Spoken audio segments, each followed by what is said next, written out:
Hi, everybody. Yep, we made it to Wednesday. Almost the end of February, and wow, there's a lot going on. We have a guest joining us in just a short while. We got the window seat today. We've got somebody from America talking to us about whether AI wouldn't make a better politician, a better president than actual people. And I know that immediately your reaction is like, whoa, hang on. But if it's AI, isn't it going to replace us and take our jobs? Well, yeah, in some people's cases, that wouldn't be a bad thing. In fact, if there's any theme to the last couple of days, it has got to be that taxpayers all over the world are being ripped off blind. So Elon Musk is now the head of DOGE, the Department of Government Efficiency in America. I thought we'd start off hard today. Yep. He tweeted out and sent an email to every single person on the government payroll and said, do me a favor, just list in bullet point. You don't have to give any detail. 5 things you did in this week. Just 5 things. And it's caused such a shitstorm. You have no idea. It's like suddenly a whole bunch of people who thought they would be paid forever to do nothing are sitting around going, why do I have to prove that I'm accountable? Why do I have to prove that I'm doing anything useful and productive? Why do I have to prove that the US taxpayer is paying me to do something when I thought I was just here because they were paying me? I mean, I know it sounds bizarre, right? And if you in your job this morning are listening to us, watching us, and you can't think of 5 things you've done, and it's only Wednesday, but if you can't think of 5 things you've done,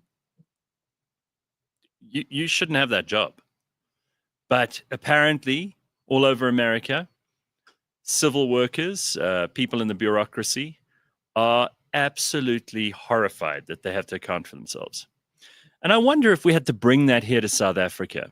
I wonder how many people in our civil service, which is already like the biggest part of our expense as a country, right?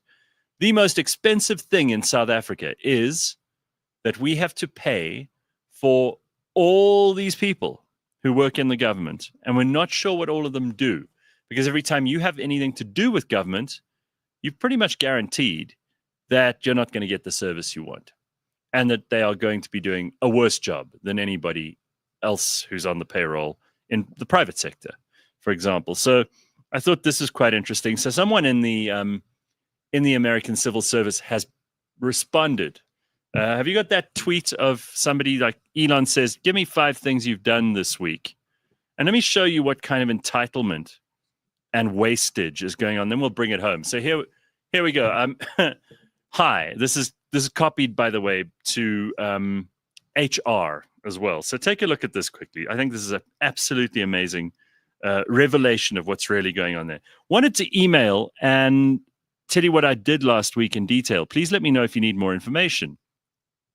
1, sucked the biggest dick. Seriously, it was 12.3 inches I measured. 2, got fucked by said dick. Best sex of my life, and we'll be going back for more. 3, ate a man's ass, but he said he wasn't gay, so it's fine.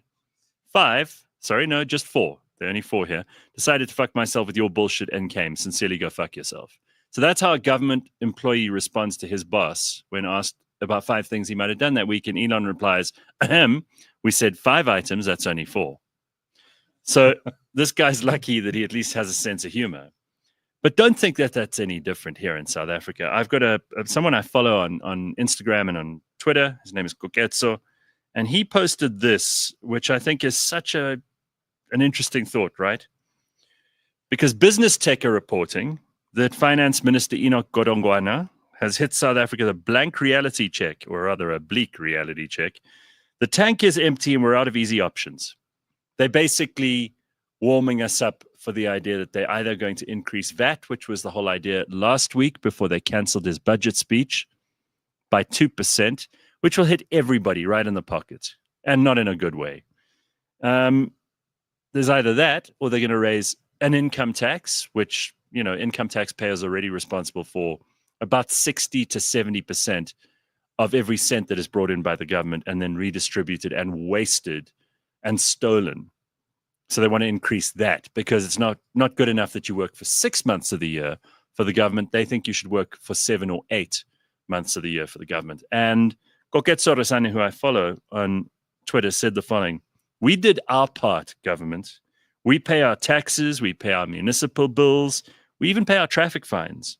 The tank is empty because of government ineptitude, poor policies, and cadres who use their political power to steal from the state." Correct. So even here in South Africa, what's going on in Doge is starting to have ramifications because people are going, hang on, what are we paying for here? And I'm not kidding when I say that if you have a job, and I certainly hope that everyone listening to and watching this show has a job. If you don't, I'd rather you'd go on another show. But if you have a job, you are effectively working for the government for half the year. And that's embarrassing, for starters, but it's also unsustainable. So I really don't like any of this stuff I'm seeing. Just to prove the point, even in the private sector, there's huge wastage. There's a terrible host on MSNBC called Joy Reid. She's the one who's constantly race hustling and grifting. She's got a show called The Readout. It was canned last week because it had like 60,000 viewers a week. Remember, this is American cable television. These are people who are already paying a subscription for that channel. This woman couldn't scrape together 60,000 people watching in a week. So she was an unmitigated dumpster fire disaster of a host. Nobody liked her. She was absolutely appalling. She was a screeching banshee who would go off on tirades about all her political pet projects. And now she can't believe she's been fired. In fact, here's a little video, again, posted by somebody I follow who'll be on the left eating pancakes and pretending this is absolutely fine, because it is.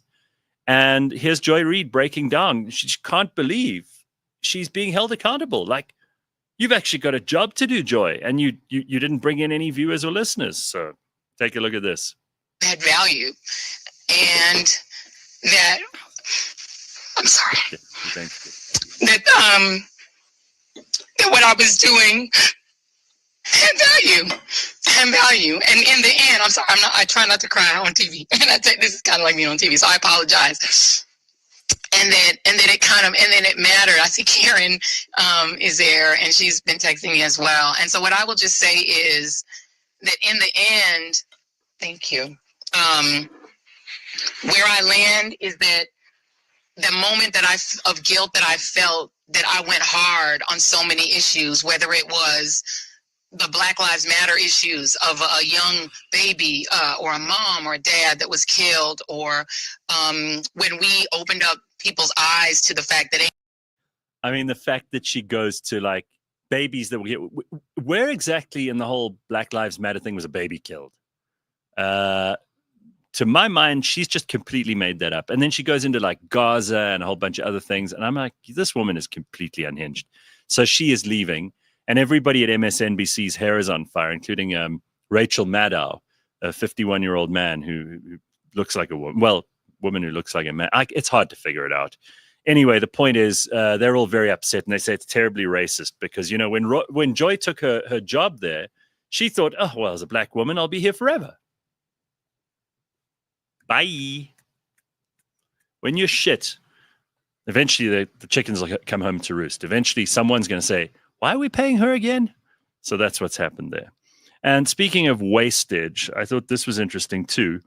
USAID, which of course has closed its office in South Africa and all over the world, and we're hearing lots of people whining and moaning and gnashing their teeth over this as if it's the worst thing ever. Remember, this was not your money to start with. I hear people talking about clinics that are forced to close down and all kinds of other places that may have had a very, very important role to play in society, but this was never our money. We didn't have this money. It was American taxpayers' money. Just like you wouldn't want your money going to, the AU and their parliament, which they've set up in Midrand. Damn, that's right. It is going there. Damn. And what do we get for it? Oh, wait, nothing. So look at this. USAID in Haiti. Remember, Haiti's that disgraceful third world shithole in the middle of the Caribbean. Apparently, the US sent $4.4 billion after the 2010 earthquake, yet less than 2% reached Haitians, while 56% lined the pockets of DC firms. This is happening all over the world, right? Just complete wastage and corruption. The Red Cross claimed to shelter 130,000 people, but they actually just built 6 homes. This is the beloved Red Cross that people talk about, being such a useful and brilliant organization who does so much good work. How do you, with a straight face, tell people we're sheltering 130,000 people and you end up building 6 homes? Did you think no one would ever find out? No transparency, no accountability. USAID and NGOs refuse to answer where the money went. Haitians are left with nothing. So, of course, the only people who lose at the end of this are the poor people who were meant to be the ones who got the money in the first place. And then, just to top this off, and then I promise I will move on. I do want to have a happy Wednesday, but this has been on my mind, as I'm sure it's on yours. Apparently, George Soros and the Open Society Foundation, our former ambassador here, eventually went to work for the Open Society Foundation as their CEO, the former American ambassador to South Africa. Apparently, they received $260 million from USAID. He didn't even spend his own money to destroy the American judicial system. He used their money. This is how this network of unbelievable grift and corruption works. And anybody who thinks that that's worth defending, hey, at least they're doing you the favor of telling you who their enemies are. So I don't know what the Minister of Finance is going to announce this week or whether he'll actually be able to announce anything. But I think he's getting awfully close to a point where South African taxpayers are going to go, we don't want to give you any more. We don't have any more. Anyone who can get out, get out. And the rest of you, just keep paying until the squeeze is applied so much that there's nothing left to squeeze.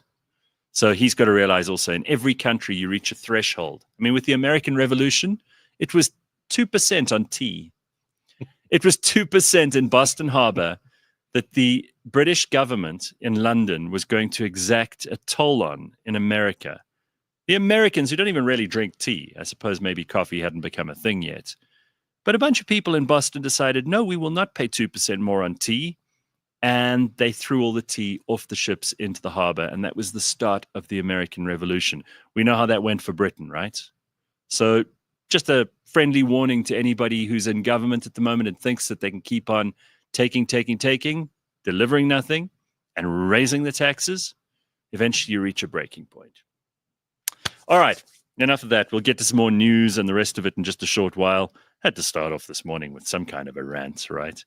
And we're joined this morning by Justin Strydom. Now, we were talking to Caleb last week, and he told us that we have to meet you. Wow. And that you're a fascinating guy. And I mean, just looking at what you've done and what you've been up to, and you know, your IMDb page, for example. I mean, there's so much to talk to you about. Nice to have you here. Sorry you had to sit through my rant about taxes, but I don't feel that you're opposed. No, I'm definitely not opposed. Definitely not.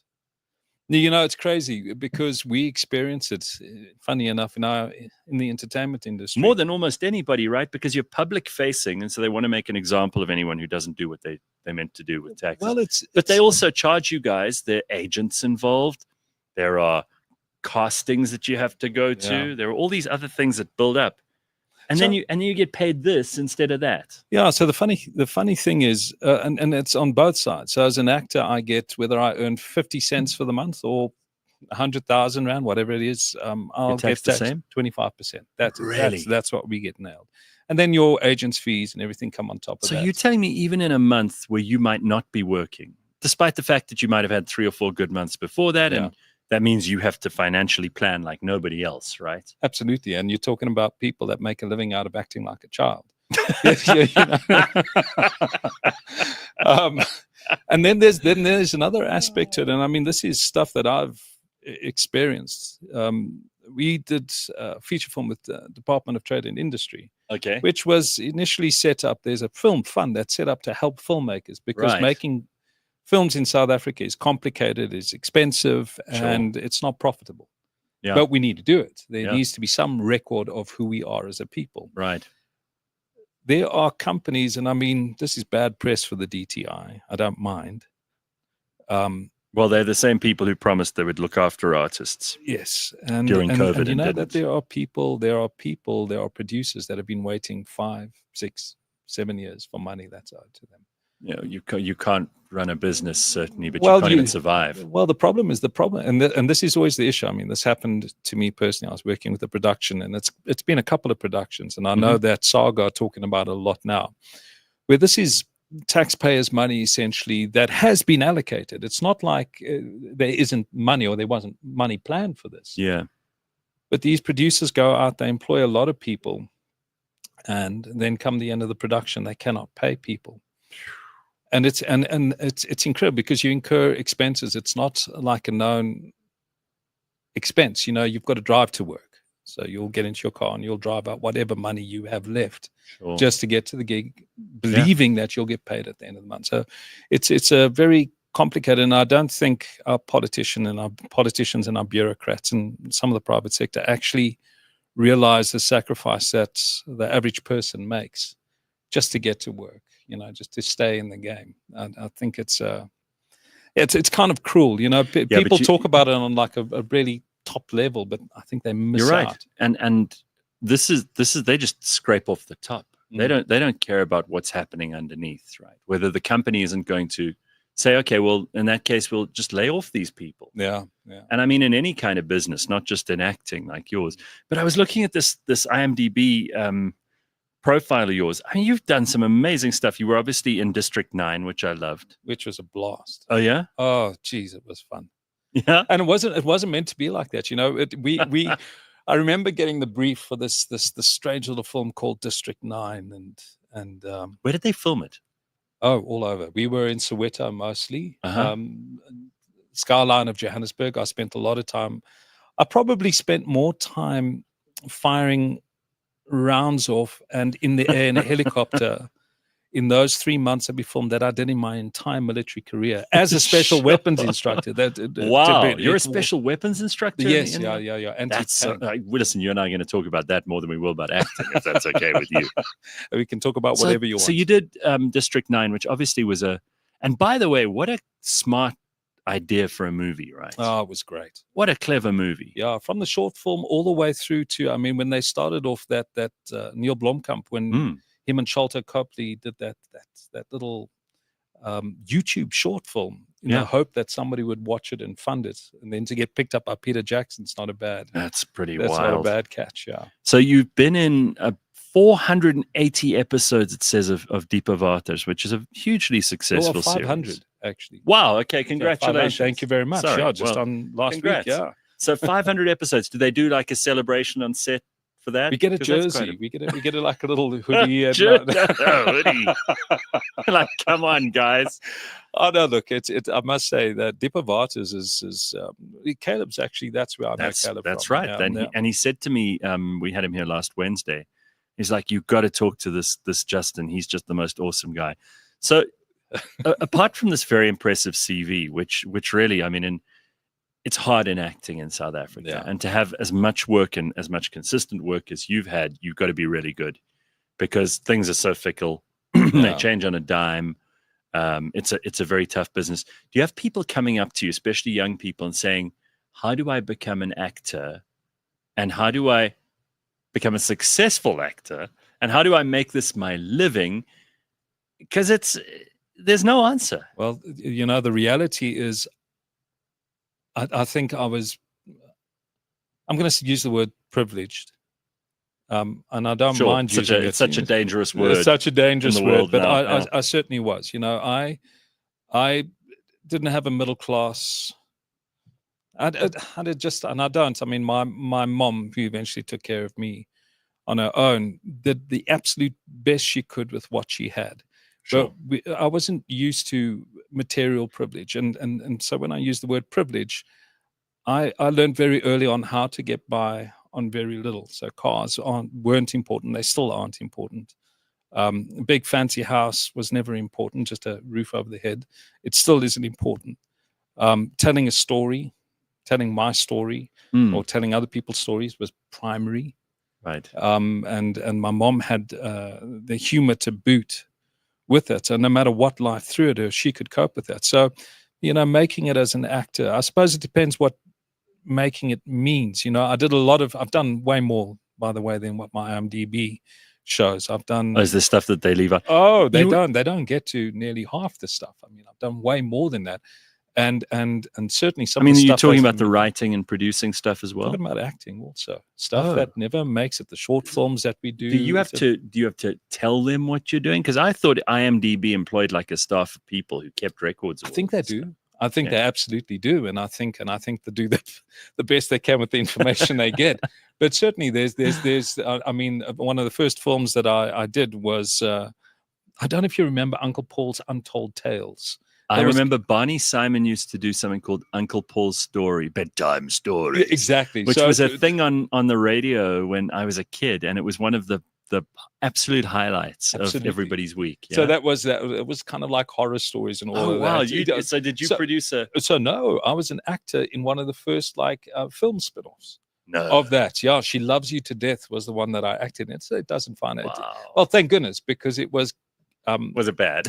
Wow, it's a typical. It was like we didn't have B-grade horrors. It was a nasty horror. It was cheap and nasty, but what an absolute joy I had doing it. It was crazy. We filmed most of it in Midrand, which was supposed to be the Lesotho Highlands.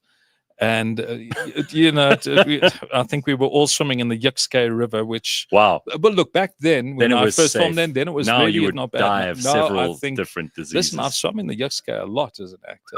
Yeah. Well, I suppose for a long time, it's the only flowing water that we have. Well, the Vaal. I've gone to the Vaal, but I'm not convinced I'd swim in the Vaal right now. I'm not convinced. I would not use any of our waterways, frankly. No. I think they're all polluted as hell. Yeah. And we're not looking after them, but that's a whole discussion for another day. They're pretty to look at still. So before we move off of the acting stuff, because I do think that this is, it's probably, let's save you some trouble and some time. The thing that you get asked about, how do I become an actor? What is your usual response to people? Because you don't want to shatter people's dreams. And who knows that you don't meet some kid who's just extraordinarily talented. I saw old Timothy Chalamet at the Screen Actors Guild yesterday saying, and people were talking about this online, he was saying, maybe this is my first step to really becoming one of the greats. And he was very humble and nice about it, but he's setting a lofty goal. He talked about Marlon Brando and Al Pacino and those sort of people. That is stratospheric success, and some would say he's already reached levels of unprecedented success for an industry that's harder now than ever. No. You don't have big Hollywood the way that it was in the 50s, 60s, 70s. You don't have box office heroes, with the exception of maybe Tom Cruise, and filmmaking has become a net loss business for so many movies and for so many directors and producers. So what do you say to these kids? Well, I always try and I shifted away from acting per se and more to storytelling, and tell them that is you develop that desire over time, and depending on how you would like to share stories and the medium that you choose to share them in becomes a personal choice. So, we've never had a Hollywood in South Africa. We've just had actors that operate on stage or on television, or if they're incredibly lucky, they'll get to do film. And when people ask me if they want to become actors, I usually, my first response is, you need to study. You absolutely need to. And I know it's very counter what a lot of people suggest nowadays, that you shouldn't study. But one of the difficult things you will find as an actor is a group of like-minded people that will buy into this idea of playfulness, because that's essentially what you do. Mostly when you get out of school, people will tell you got to get a job. You got to get it. It's a completely different way of thinking. It's this passion to tell stories. Yeah, if I had a kid who wanted to go into acting, I'd send them straight back to the orphanage. I mean, it's just not it's no way.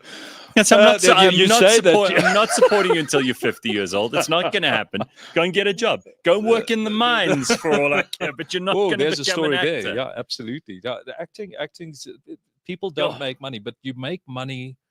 It's incredible. I used to lecture at AFTA, which is an incredibly. That's a very, very good school. It's absolutely sure. And I would tell people, if you're going to invest in something, give yourself just a chance. If as an actor, give yourself a chance. Go to a film school, because theater is a real challenge in our country. It really is tough. Yeah, it's a whole different ball business. game. So if they ask me, I tell them, find a way, scrape together money, make an investment in this, and go and give yourself at least a year. Yeah. Go and hang out and see whether or not you're actually, because one thing that happens at AFDN, and people try to make it political. They try to make it, they try to swing a victim narrative, like if only people can see how good I am. The reality is you're going to be working with people roughly your age that should love you, should want to put you on screen. And if you can't do that in your first year, if you can't encourage people to put you on screen in your first year, forget about doing it as a career. Really don't do that to yourself, because when you do a job, it's really about your skills and your ability to do whatever you have to do. As acting, it's not just your skill, it's the way you look, the personality you have. And often people will walk away going, why can't I get employed? Is it because I'm not good enough? And that's a tough place to exist. I mean, that is always one of the hardest things in the entertainment business, is you're only as good as your last project, right? Absolutely. I know you were also involved. You were a writer on that Riva Steenkamp. Yeah, I was the story producer on it. Okay. So, I mean, that must have also got a lot of international attention, because it was such a big story. We always tend to think it's just very South African, but everyone all over the world was paying attention to that. Yeah, we shaped that story specifically for an international audience, because there just isn't money. The guy that's the producer behind it's Warren Batchelor, who his brother Mark was pretty notorious, and that was I remember. So that was my into that world, because it's tough. It's tough. People think that you can just sit down and write a story about Oscar or about Riva, and one of the challenges we had is, how do we tell that story? Because everybody knows what it was about. There's nothing. Oscar got sentenced for murder, so there's no wow, great big surprise. And there's no like big revelation, which is apart from the fact that he's not allowed to write a book because he can't benefit from the proceeds of a crime. Yes. Someone even said in the comments here on the show the other day, they were like, well, why don't you interview him? Well, what is there to say? Like, the whole thing was discussed in minute detail. Do you remember, like, what angle the bullets went through the door, and how much more must we drag out of this story? People seem to think that crime and investigation is a bottomless pit. Yeah, you can keep going, and you can see it leads to conspiracy theories like the JFK assassination. I mean, they've released all the files now. Yeah, and there's no big multi-part documentary series about all the hidden agents and how, because there aren't any, right? Yeah. It's actually a way simpler story than people think it is. But to take a story like that and then to make it interesting to an international audience, to tell enough about the background, to give them a flavor of what happens in South Africa. We've got a big domestic violence problem. We've got, celebrities. We've got loads of things to talk about that are very niched and very South African. Yeah. But you've got to find the things, I suppose, when you're putting together the stuff that you were, that will appeal to an international audience too. Absolutely. I remember Warren and I used to argue, because it took him about 6 years to get the money for this. 6 years of incredibly hard work. Wow. And he was very close. He became, over that period of time, he became very close to Riva's parents, Barry and June. And a lot of promises are made. I mean, doing a documentary is tough, especially about crime stories, because there are victims, and the reality is their circumstance doesn't change. There's nothing you can do as much as you wanted to. I mean, we set little goals for ourselves with My Name is Riva. Oscar had the potential to come out a little early, and we were like, that's not going to happen. That's not right. There are all sorts of rules. So we pushed really hard. And I think in some ways we created enough, I don't want to call it heat, but we certainly created enough interest that he didn't get out a day earlier than what he was supposed to. He served his full time, and there's small little victories, but it doesn't change the fact that Oscar went out with a beautiful woman for 3 months, and she wound up dead. And you can't. Those are the facts. There are interesting things that we were never, when we did the story, because we did it in conjunction with Mnet, it was very interesting for me. Wow, man, I remember putting out our first episode and then getting a a response from Mnet's attorneys, Weber Wenzel. Wow, the stuff that we had to redact. Take out, is a sweet change. Word. That's a sweet word. It's a lawyer sweet word. And I mean, our intention was to be a lot more aggressive, to highlight some of the obvious things that people don't want to discuss. I mean, that's as a storyteller, and we shouldn't have carte blanche, but I really do think that we should be allowed to explore things in a little more candidly, than. Tell me about the shittiest thing you've had to do as an actor. You mentioned swimming in the Yik scam, and that's got to be right up there. But, there are a lot of these movies or TV series that you've been involved in where I'm sure they ask you to do something and you're like, not a chance. I mean, sometimes, the producers will ask me, what about getting this person? And I'll be, I don't want to talk to that person. But that's about as difficult as it gets. Yeah. How about you? I mean, it must be some things they've asked you to do. Look, there's, all films deal with sex, politics, and religion, and then a little something in between. And does any of that bleed out, by the way, into your real life? It does. So you're playing a character, because also I always remember talking to, I think it was Sophie Ndaba back in the day, about her role as Queen on Generations, right? Which was iconic. But then she'd meet people on the street who would say, like, they thought they were talking to Queen. They'd bring up stuff from the storyline that was not relevant to Sophie at all, that she'd forgotten, frankly. It was like 10, 20 seasons ago. Yeah. And people are like, you've got a problem. Do you still have that even with shows like Deeper Waters now in the 2020s? Yeah. Are people still like a bit doff about those things? They don't know how to draw the line between the actor and the role. Well, I do think, and I think this is where reality gets a little bit skewed. I'm in their living room every single night, 4 nights a week. So they do. And for some of these lonely, sad, pathetic individuals, you're the only person that they can. They think they know you. I think there's a familiarity. I've done a show. I was doing a stage play, where I'll start off at Dinner for One, which is a good old classical piece with a staunch British accent and falling around and stumbling around over the lion's head, which we all know. We all know that story well, but I'll walk on. It'll be in English. Yeah. And somebody will shout out from the audience, which is very inappropriate. I mean, it's supposed to be quiet. There's supposed to be this almost religious experience, and I'll have somebody shout out, "Hey, Gijs, wat maak jy?" Right, Gijs is, of course, your role in Deeper Waters. Exactly, and I'm like, wow, okay, now we've all got to pull ourselves back around to the character that I'm playing now. But generally speaking, I must say, people are generally amazing. Okay. And I've never had. I'm sorry to hear that. I was hoping you would admonish them. No, from the pulpit. I can't because it's so beautiful. I live in Parys now, which is this tiny little free state town, not far from Johannesburg, but it really is a tiny little town. It's a good example of where South Africa could go, or Johannesburg could go, if we don't pull ourselves together very quickly. Well, yes and no, because Parys is in way better condition than most of our small towns. I mean, so many of our small towns are completely falling apart. Is it also a disaster? No. It's if you take a drive around. I mean, there's not a road in the town itself that is functional. Not really. It's filled with potholes. So it's also no, and I mean the main arterial road coming into Parys is a disaster. You right now. I mean, I counted 136 potholes. Oh my God! It's serious potholes. Thank you for coming in this morning. I didn't realize it was such an ordeal. Normally, I think that people are just coming from somewhere here in Joburg.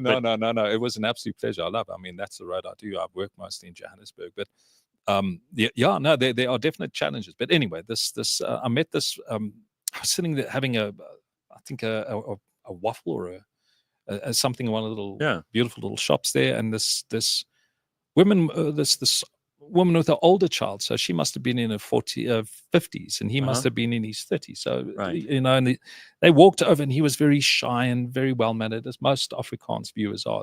Yeah, sure. And goeie maniere. Yeah.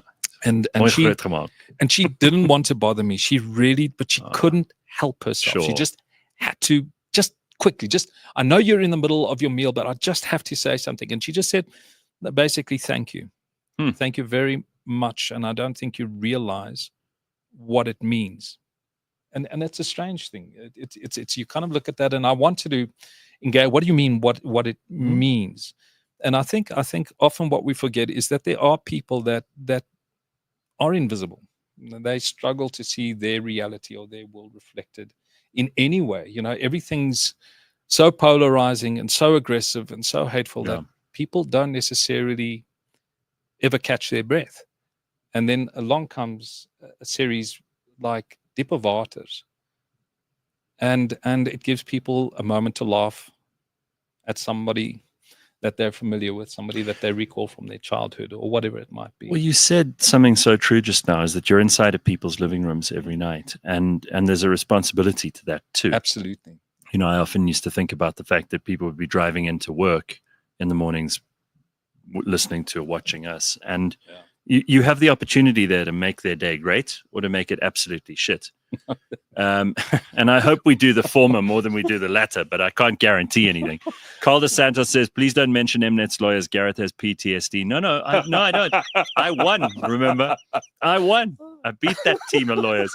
Can Neanderthals surely say any word they want, right? Says Mo Rabbit. Oh, this has turned into such a thing. Huge Erection says, does this actor have any specific conditions when on a movie set? Like any riders? Do you have... I've got a story. Have you got like I only want the blue M&Ms? Have you ever had that kind of level of where you could be a J-Lo? Oh, absolutely. Absolutely. Look, that's one of the most difficult things. Those intimate scenes that we film are probably the most difficult. And it's changed over the years. I used to love it. When I first started, I remember the first kiss I had to do on screen. I had no idea how to do it. And it was this young girl that had never studied acting. It was on a soapy. Mm-hmm. And I had no idea how to go about it. But I knew she was excited. And I was kind of like awkward because it's a kiss, Sure. And I went to that's a big moment. I went to Darren Kalfkin. He played Joe in Igoli all these years ago. Okay, so that was a long time ago. Yes. And I was like, I don't know how to do this. And he went, listen, Justin, kiss her. Like you must kiss her that she feels in here, right in the bottom of her spine. So push through, give it everything you've got. Don't let her catch her breath. Yeah. And I was like, okay, I'm going to give this a bash. So we started kissing. And in those days, we had run a play, so you could see what was happening on the floor at various television spots. Anyway, I went in for the kiss, and we both went for it. And I remember hearing the cut. And as we pulled away from each other, she hadn't really breathed at all through the kiss. So she came out and she was like that, and she fell backwards, and I heard this laughter coming out from everywhere. Obviously, we had to go for another take because you're not supposed to suck the life out of somebody when you like a vampire, when you kiss them. But that was certainly, and that was the way. And it was kind of, I really enjoyed the fact that we were both quite awkward about doing this because it wasn't somebody, and I really enjoyed that. Now you've got a lot of you've got to be very careful. You've got intimacy coordinators, and it makes it quite just tell me what an intimacy coordinator is meant to do. Like, what are these fully employed people? We talk about government wastage when I started the show this morning, but surely an intimacy coordinator is not even necessary for half the episodes that you're filming of a specific show. So we don't have on soapies. We have very frank, very open conversations. I do that. I mean, I'm in a storyline now where I am courting 3 women at the same time, and it's a bit messy. It's a bit, but what I love is that there's a certain level of respect, and we can sit down, we can have a conversation. Yes, we are involved in intimate scenes, but generally speaking, I find that people can have, as long as there's a level of respect, you can have this conversation. Our intimacy coordinators are there because, and I've seen it. I've witnessed some nasty stuff happen on set. Really? Yeah, absolutely. And sometimes, and I don't want to mention names. I don't think, it's the right space to name and shame. But especially with younger actresses, I've seen things get completely out of hand. You mean that the guys take advantage? Absolutely. And that's on a set where there are people around all the time? Absolutely. And it's small things. It's small things, because you film. When you film, there's so much that has happened before those cameras that start rolling. And when those cameras start rolling, You've got to sit in the moment or whatever it is, regardless of what has just happened. But in the rehearsals, in the quiet moments, in the green room where people are sitting and talking, and also because you now have this intimate relationship, some lines are crossed. Well, you know what I think the problem is there is that they make you guys wait so much between. No, I mean, if you didn't have so much time, we had our own trailers, it would be fantastic. But that's also why when you see the famous example of like Brad and Angelina on Mr. and Mrs. Smith, right? It was bound to happen. You got these two people who are good looking. Every whim, every need is being catered to. Absolutely. They don't have to worry about food. They've got a trailer they're staying in. And by the way, when we talk about trailers, Hollywood style, it's like a palace in there. Oh, no, it's incredible. And they're around each other all the time. And there's hurry up and wait. They got to change the lighting on this. So you've got the whole afternoon off. What are you going to do? You're stuck in the middle of nowhere on a set.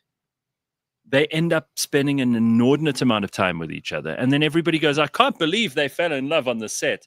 It must happen way more than people think. Well, I think absolutely it happens to me, and I think I think the obvious thing is when I catch somebody, I spend some time with a person in an intimate situation. I might be going, I'm acting in my head, but my body's going like, oh no, this is for real. And sometimes, you know, you're in a situation with somebody that is extraordinarily attractive. I've never really acted with anybody that I don't go, whoa. Well, she's beautiful. I mean, an ugly actress has got a very tough time ahead of her, right? But I've never really worked with anybody that I haven't been attracted to on some level. But you also, as an actor, it's your job to find that one thing that's attractive about someone. So you're constantly, you're pushing. And by the time the cameras start rolling, everything's so heightened. It is a hyper reality that you exist in. You are feeling those things, and I challenge anybody not to feel that. I think you'll come across people fall in love at work, man. Yeah, absolutely. I mean, in boring, like fucking accountants hook up at the coffee machine. Yeah, absolutely. You know, Sarah and Jonathan meet up at the coffee machine, and they're like, "So, how was your day? Did your balance sheet end up? How was your ledger?" And here's another truth. There's a moment, and then they're like, "Ooh, you look hot." But did you say ledger? Fuck. But you know what it also is if you give somebody just a moment, just a chance to share a little bit of their story, and you buy into it just a little bit. So you'll sit down and you go like, you know, so how are things going with you? Yeah. No, I'm good. They take really, they are you take really that. good? And they go, no, I'm really having a tough time at home, or whatever the case is. Oh God, you see, this is why I don't. But that's the moment you slip into that space. I don't ever let them get that, because I don't want to hear. I'm just frankly not interested. You kind of have to if it's someone you're working with. Absolutely. Because if you don't have a connection, you're never going to be able to act it convincingly. Certainly if you're a real actor. Yeah, well, it's horrible if you don't. It's horrible. Yeah, I don't want to know anybody's shit. The moment someone starts... But you're wrapped up in everybody's shit. No, I don't involve my... Dude, it's so easy to be I've heard your me. rant this morning. Yes, but that's a very objective, very sterile discussion of stuff that's going on that's empirical mostly. I'm not talking about how sad and upset or how happy and elated or, you guys in acting, you're way better at this emotional stuff than I am. I couldn't care less. Yeah. Like, I'm just not interested. When people use words like feel more than they use words like think, then normally 8 out of 10 times they're not my people. Sure. That's interesting, because I do think it's interesting because... Antonio Damasio, I don't know if you know him, he's a neuroscientist, and it's very interesting. He pushed studies, and now obviously I went into a lot of that because whenever I write, and I'm particularly interested in psychopaths and sociopaths and people that do things that are on the peripherals, people that have the capacity to do extreme things. You're hinting at something here.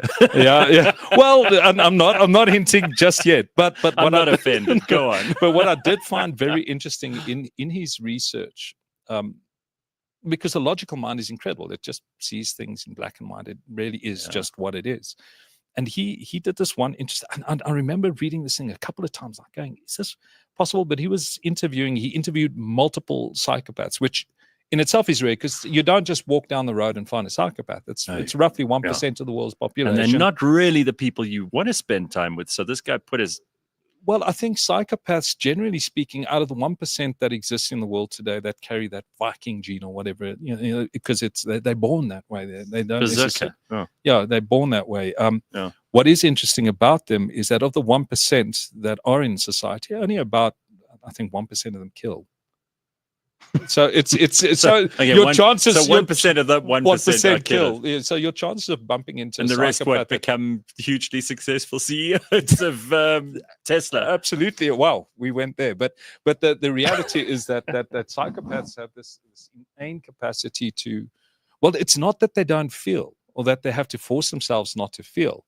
It's these guys are genuinely don't. Like he did this experiment, this Antonio Damasio did an experiment with one of the psychopaths where he would ask him randomly what time of day it was. And the psychopath couldn't tell him. What? Couldn't tell him at all. Really? So we can roughly do that because we kind of like, oh shit, it's almost lunchtime. So I'm feeling kind of hungry now. But a proper psychopath doesn't have any training wheels. Doesn't have any. They don't feel that because it's not important. It's right now I'm having a conversation with you. You're interviewing me, and I'm hyper fixated in that moment. And I'm really finding this. You're paying attention. Yeah, but not just attention, because you and I have got a lot of social cues that we're feeding off, and emotional cues, whether we like it or not, because there's this idea that, geez, if I'm going to have a conversation with somebody, surely they got to like me just a little bit.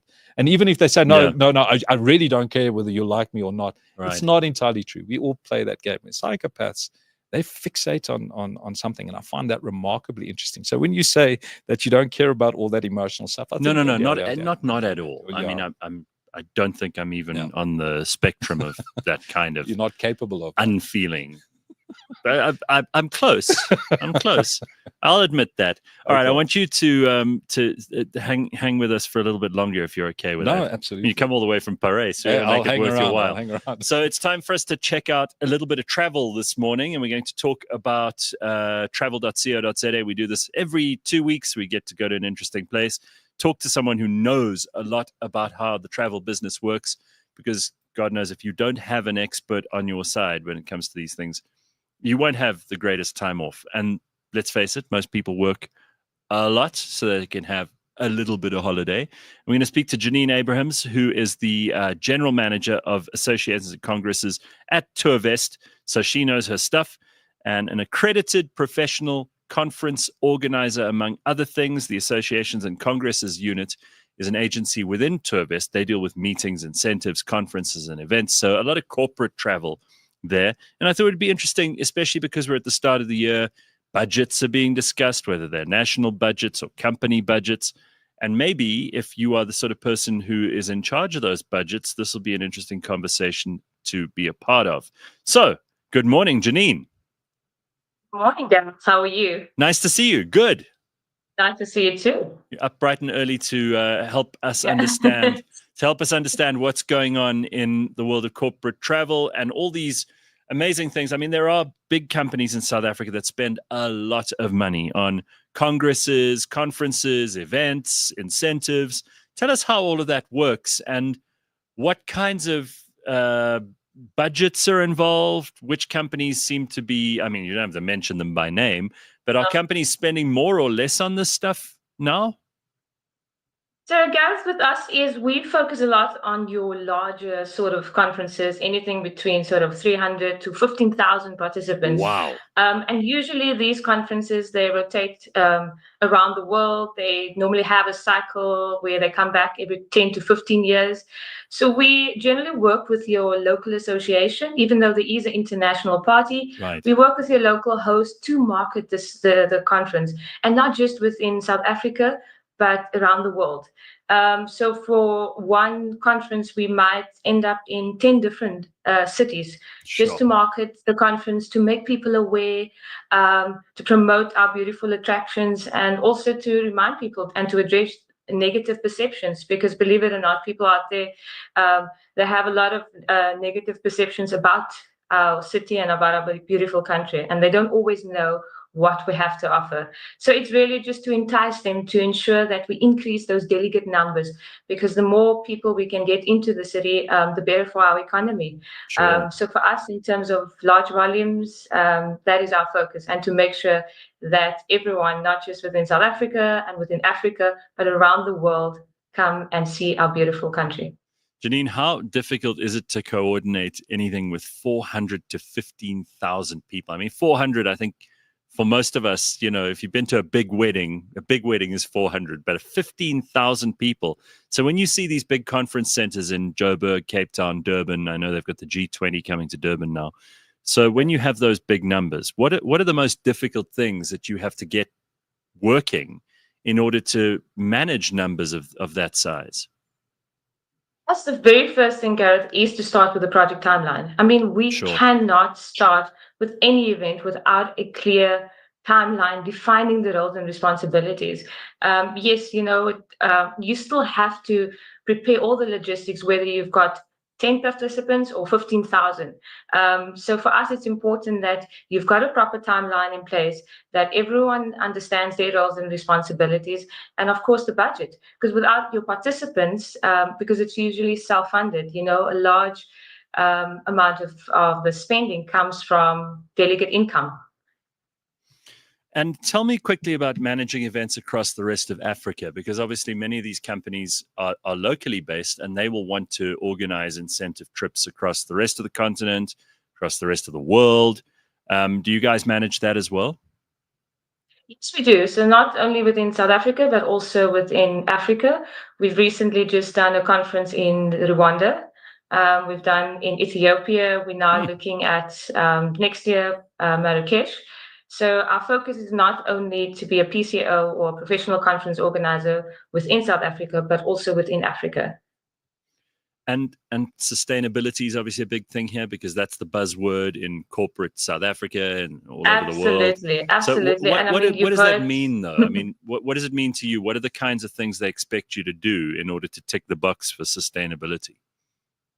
I think the focus again has shifted to sustainability, to sustainable events, and of course to minimize the environmental impact and promoting social responsibility. So on our side, with every proposal, it's a requirement. So we look at eco-friendly materials, the exhibition booths that we set up, the venues who prioritize sustainability. We look at waste management, looking at things like digital programs rather than printing programs and notebooks, and also, using sustainable materials. So we constantly need to look at sustainable tourism culture. All right, that's fantastic. So if there are people listening now who'd like to organize any of these things, you're the right person to talk to. Absolutely. So awesome. For all our conferences, so we offer advanced technology. We can manage your flights, your transfers. We've got a dedicated team that's experienced. So amazing. I'm the person to talk to. Well, then that's the person to speak to, is Janine Abrahams at Tourvest. So very nice to have you on the show this morning. And of course, you can also check out all the, you can also check out all the amazing tourist destinations all over the world. If you're thinking of planning a holiday, I actually booked something in the end of January for December. I was like, I'm not going to be caught. Again, getting to the end of the year, people go, what are you doing in December? And then it's like the 1st. And I'm not doing anything. You end up spending more. You end up going to places you don't want to go. Or you just sit at home and you go, I'm feeling sorry for myself because I didn't have a holiday. So I did it in January. And you can do that too. Go along to travel.co.za and make your dream holiday a reality. We've got Justin Strydom in the studio with us this morning. And we're talking about all kinds of amazing things. I mean, we've bounced around a lot. You told me psychopaths and actors, but I repeat myself, and so much more. So Carl DeSantis says, how much leftover food do you think there is after the lunch at the Ethiopian event? It's a little bit odd. I mean, do they still have a problem there? I don't think but they we don't. were raised on that shit. Do you remember? I remember. Oh, yeah. Anytime I didn't eat my food. All those inappropriate jokes. And all No. I'm just talking about the guilt trip my mother would put me on. Absolutely. If we didn't eat our supper, because maybe it was not what we were in the mood for that night, do you know there are children in Ethiopia who are starving? And I saw a comedian the other day who got up on stage and he's fat. He goes, well, Africa, how do you feel about what you've done to me? You kept telling me that I wasn't eating the food because the starving Africans. He goes, look at me now. I hope you feel bad. Yeah. Oh, man. There's not much more you can say to that, but Then don't. I don't want you to get into trouble. Comment on that. Oh, man. All right. So let's just quickly look at a couple of these comments here before we get to some more fun stuff after 7. Okay. Shrooms will take you to an interesting place, says Barely Vocal Media. Wow, some people are really getting straight into that first thing in the morning. There's a lot of conversation about this going on. Oh. Yeah. CNN ads traumatized us about that too, says Khomotso. Yeah, you remember they used to play those ads of like, CNN, this is CNN, and then they pan to like vultures sitting right next to James children. Earl Jones's warm voice. Yeah. And then we cut to a kid standing there and he's got a distended stomach and no food. Kwashiorkor's disease or whatever it is. Oh, yeah. Do you have to, when you're in a particular role, and this is a very serious question that I actually think we should do after 7, because it's something that I think you, among a very small handful of actors, are responsible for. We have a country where we have terrible male role models in general. Do you ever feel that your characters, because it's easy to beat up on the dad, dads are mostly the idiots in sitcoms.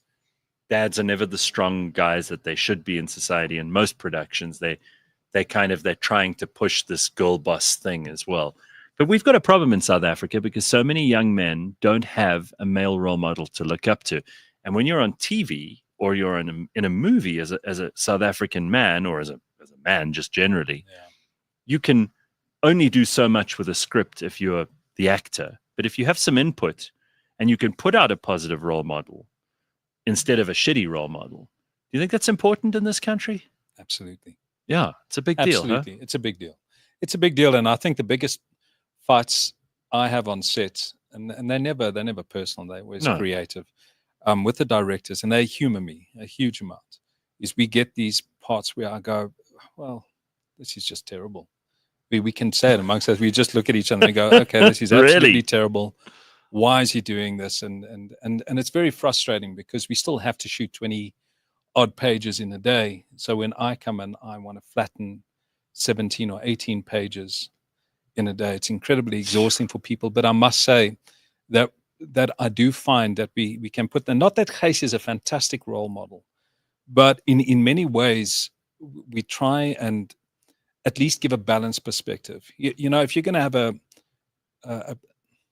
strong protagonist, you need a bloody strong antagonist. They need to, and if you don't have that, then you make everybody weak around them. And that for me is the tragedy of making men weak, is that in doing that, you make everyone weak. You make every woman that has done amazing things. You know, I grew up, and this is astounding thing for me, is everybody thinks that women only started getting strong with the women's rights movement, which is the strongest women I've known. Can you imagine being a wife in the medieval era? Oh. Your husband goes off to fight Saladin in the Holy Land, and suddenly every horrible man that's left behind, all these weak, horrible, nasty men, is like suddenly standing around going like this. And I mean, it's just terrible, right? Those women had to be tougher than nails. Absolutely. But even our generation growing up with moms that had to work. Sure. They had to work and they had to raise kids. It's I don't know. I get very confused when I take a look at people who choose to be victims. And there's a challenge. It's a real challenge. Let's get into that just now. Yeah, that'll be a worthwhile discussion too, because I've had it up to here, and I'm like, you heard my rant about Joy Reid earlier. Oh yeah. Again, people who the minute they reach any point where they have to acquit themselves and it's difficult, and you have to be accountable for something, they go straight into victim. Yeah. They're like, "Where, poor me." So it's going to happen. We'll have that discussion in a little bit. John Wick is a role model for some kids, says Viasin. My favorite role models are all the cheese ones, tasty, and it's easy to shape the cheese. My favorite role model is among the martyrs of the Orthodox Church, says Dave. Okay, wow, very good. And Caleb's here. You can't leave the cripples behind. We hobble in strong. Always looking for attention because of one leg. You know, yeah, I mean, absolutely. It's unbelievable what some people, they'll get attacked by sharks just to be able to come in and comment on the show like this. Absolutely. How rude. Come on. Unbelievable. Really. You let yourself down there, dude. Okay, we'll be back in just a moment or two. Justin's with us. We'll also find out about Abraham Lincoln. Okay, I kid you not. That's a real thing. The world's favorite new politician might not be a human. And I'm just saying maybe it's worth giving this a second thought. I know that immediately you go, but if we're ruled by the machines, and you see a future with Terminator in it. But actually, what if artificial intelligence, which is not like a monster that's creeping around with a gun, and we also have to talk about guns just now, but it's also perhaps just the best way to allocate resources, best way to manage expenditure, to manage waste, to cut down on inefficiencies. I mean, we know AI can do all of that stuff. We've got a semi-machine guy doing it in America at the moment. I mean, Elon isn't he half machine? We'll find out in a short while. All of that and more on the way.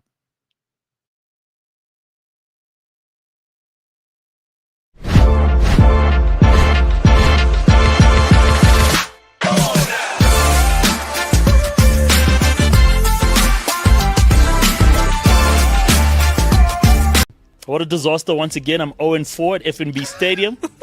But this is what you get, Kaizer Chiefs, for hiring a coach who can't speak English and who has to speak through his translator. Kaizer Chiefs, once again, I hate to use the F-bomb, but it around. I blame the family, and I'm throwing a real Kaizer Chiefs rant on this one. This is all your fault. We deserve better. Clip this and put this on, our Instagram feed for a little cut, because I really feel this is a strong statement from every Chiefs fan.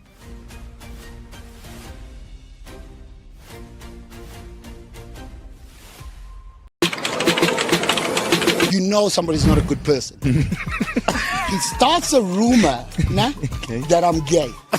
Okay? That wasn't enough for him. The problem is he knows a lot of people. So he tells us to everybody. Sure. Some don't believe him, but the mark of a gay guy. The mark of an is that he then changed the algorithm on his phone and laptop.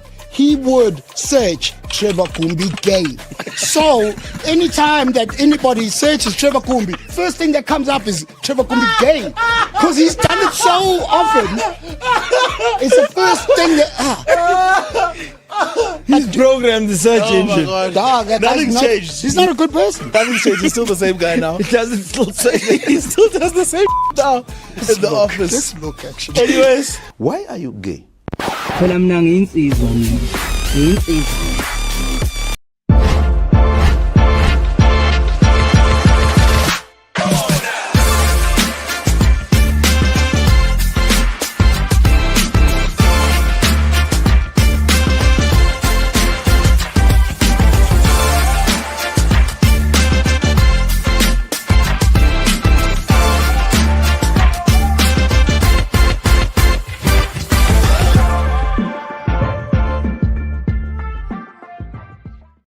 Alrighty, we're back. It's Wednesday morning. This is live, by the way. We're not. This is not some recording. Although, if you're watching it tomorrow, then it's a recording. But use your own initiative. Figure it out. Don't be a psychopath, which is what we were talking to Justin Strydom about just a moment ago. We're going to talk in a little while about artificial intelligence and maybe the way that it can make the future a whole lot better. Because all you hear from people is the bad. Oh, we're going to lose these jobs, that this is going to become much more difficult. I look at it and I think, I know so many people who are using AI on a daily basis for all kinds of things, and they're doing way more important and impressive stuff. Absolutely. Right? Yeah. No, I don't know about you actors. I don't think. As a writer researcher, I there's not a day that goes by that I'm not interfacing with. So how do you use massive. it? Well, I use it to help me with research, to come up with, generate ideas. One of the biggest challenge you face as a creative is how do I even approach this? What different take? And AI will provide you with 100 different ways of approaching. Most of them won't be good, but at least you'll get suggestions. It's like sitting in a writer's room and I have to collaborate and get a story. The whole idea is just to get ideas on the table, stuff that you can discuss and that you can check whether it's good or bad. And AI provides you with plenty of it. It is an incredible tool.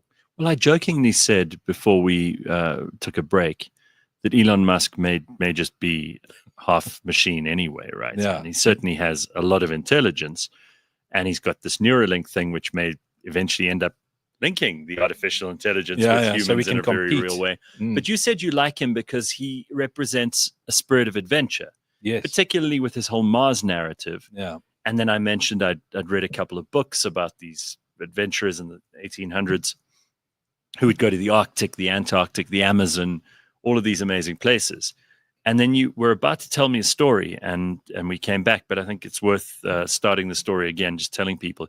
You told your kids, and you said they were very irritated by this suggestion. Okay, so what I would do, and this was at the time it's hell for them, but how many kids do you have? I've got two. Okay. A daughter who's 28 and my son who's 22 now. Okay. My daughter is, just as a precursor, she's somewhere in the sea, in the Gulf of Mexico, America. She's out there. I told you it's the Gulf of America. Don't make me change it on the map. So she's out there somewhere, I think, close to Cozumaya right now. My son's in Nigeria, somewhere. He needed a police escort to get out there. Now, the reason I mention this, is when they were young, Hazy View, we had to take a walk to a waterfall, and you have the path, and if you just follow the path, you'll get there quick and easy. I hate following paths. There's no adventure on a path. It was harrowing. I took them. We got lost for, I think, it must have been close to 12 hours. We eventually had to get rescued to get back. Really? There. Absolutely. Who had to rescue you? Well, it was the most bizarre situation because we walked past a house that it was kind of like a holiday home in the middle of the mountains. That nobody was there, but we managed to get some water out of a tap, and then we carried on. And I kept going, "No, this is the way. This is the way. We'll eventually find the waterfall." Boy. Absolutely.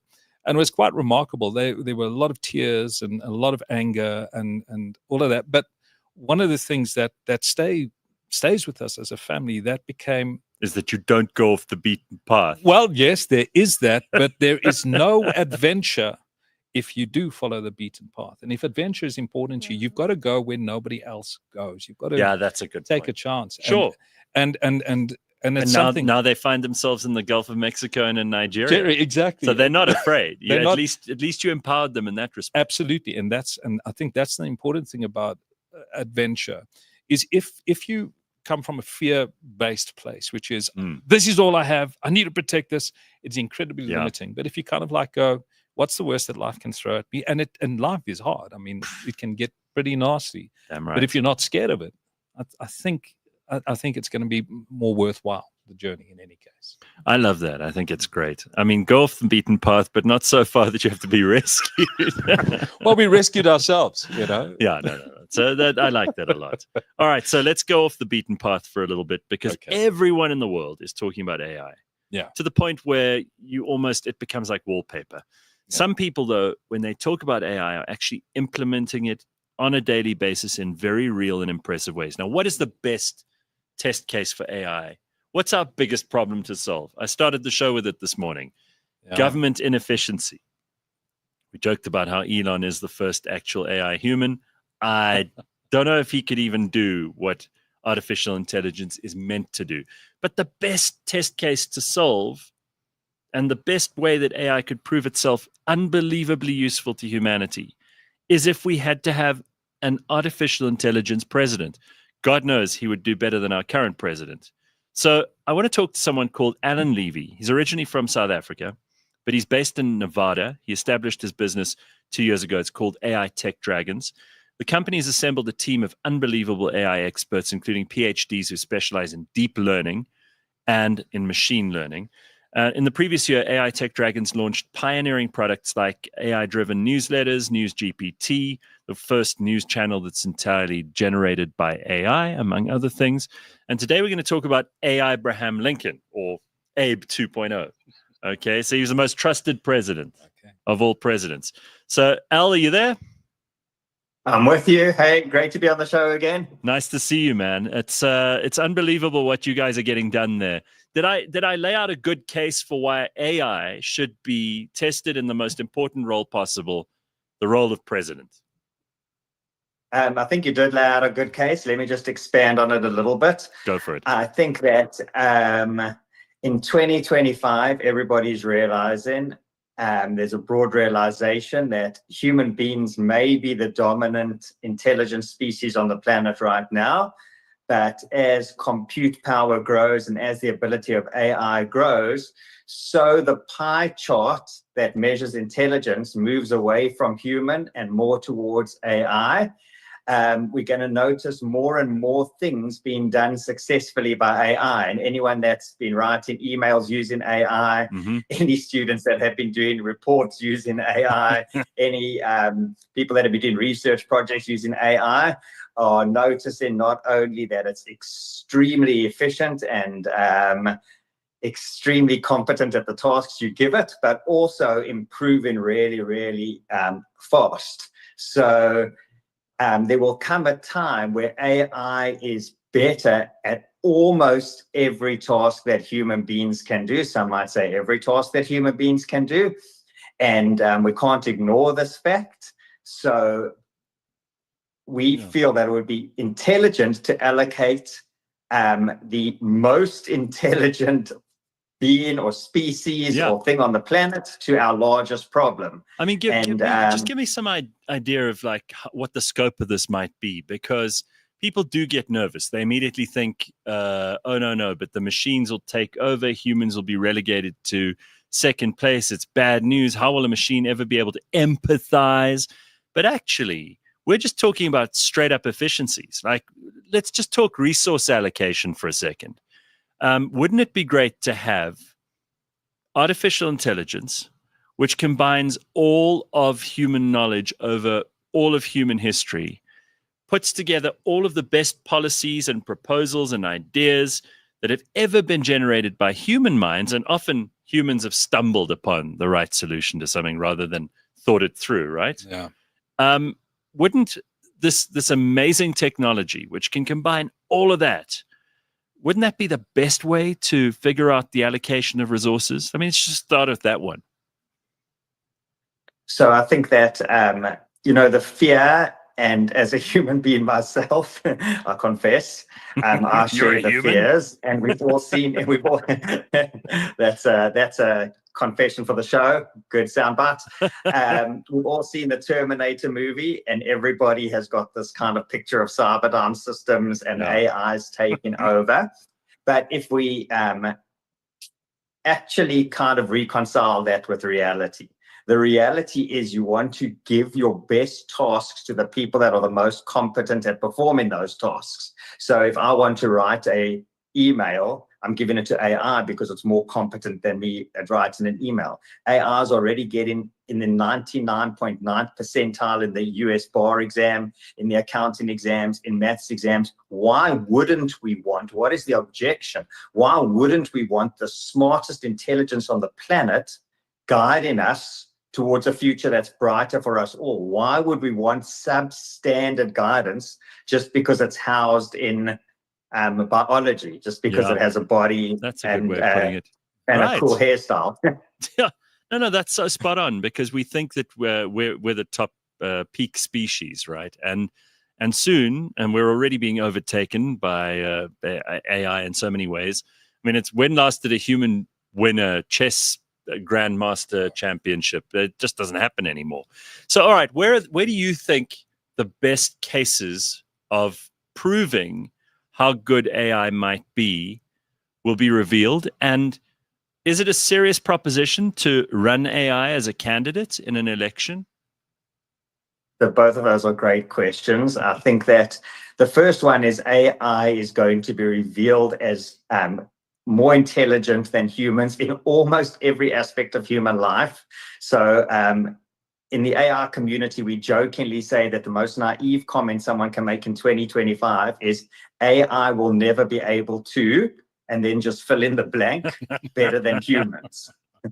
That is a naive comment. It's not really an if, it's a when, because what the statement could be restated as saying is, I am smarter than $1 trillion worth of technology that is improving in Moore's law and doubling every single year, and I will remain smarter than that technology.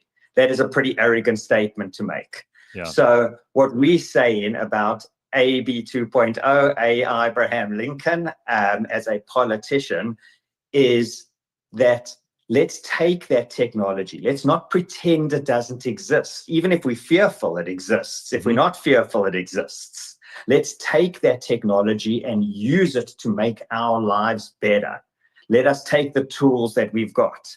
So we say in Vote for Abe 2028, and yes, it is 100% serious. Wow. Every idea in conception sounds extraordinarily crazy. And I actually asked AI to give me some examples of ideas that sounded very crazy in their time and turned out to be very productive for humanity. Some interesting examples were electricity. People feared that electricity was magic, was witchcraft, would change the world. Another fun example that AI came up with is the printing press. The printing press was demonized, especially by the church. They said it would be used to spread gossip and rumors and go against the gospel. Today, the largest book in print is the Bible. Right. Trains and cars. People said that the human body could only withstand certain speeds, and that if you drove in fast trains, it would make you crazy. Now, all these things to us sound really laughable, and we can consider them, you know, from the point of people at the time and say they were really naive or stupid or fearful or whatever it is for wrong reasons. And I feel like 10 years hence, we're going to look back and say, of course AI could govern things better. Of course AI could allocate resources better. Why were we scared? So yes, it might be a huge paradigm shift in the way we think about governance, but it is definitely serious. And it is definitely coming whether we are prepared for it or not.